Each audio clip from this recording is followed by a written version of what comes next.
How did Elizabeth I, a queen with a relatively small navy, manage to defeat the mighty Spanish Armada? Let's take a look at the late 16th century when Europe was a chessboard of power struggles. The Spanish Armada was an imposing force, seemingly invincible.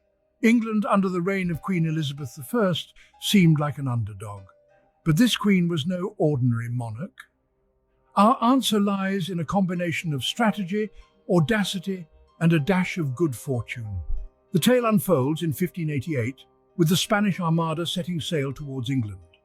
The Spanish fleet was a sight to behold, a menacing force of over 100 ships, seemingly invincible. England's navy, in comparison, appeared hopelessly outmatched, a David to the Spanish Goliath. Yet, amidst the looming threat, Queen Elizabeth I, a beacon of resilience and eager to prove herself, refused to bow. With a heart aflame with the love for her country, she rallied her troops, instilling in them a sense of purpose, duty, a will to fight. Elizabeth's weapon? Her motivational words painting vivid pictures of freedom and sovereignty, of a nation unyielding. Her speeches became the wind that filled the sails of the English navy, a wind that propelled them into battle with an unwavering spirit. The odds were against them, the challenge monumental and the enemy formidable. But as the battle raged on, Elizabeth and her navy were far from conceding defeat. The real game changer came in the form of a rather unconventional strategy. Elizabeth and her navy, led by the astute Lord Admiral Howard, employed tactics that were far from orthodox. They launched what were known as fire ships into the heart of the Spanish fleet. These unmanned vessels, set ablaze and adrift, wreaked havoc among the Spaniards, who scattered in disarray to avoid the fiery menace. This chaos was precisely what the English had hoped for. In the ensuing confusion, the English navy, with their smaller, more maneuverable ships, swooped in to attack. They were aided by another silent ally, the unpredictable British weather.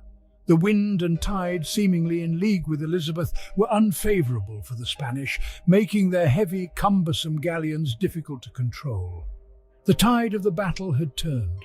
The Spanish Armada, once a formidable force, was now at the mercy of the English navy and the capricious weather.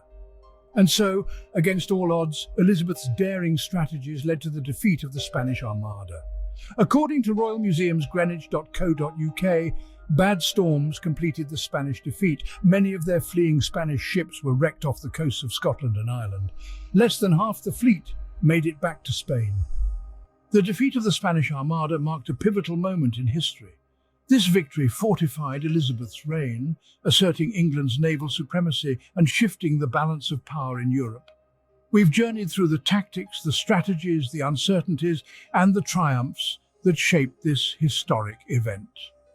Let's not forget, it was Elizabeth I's audacity and resilience that turned the tide.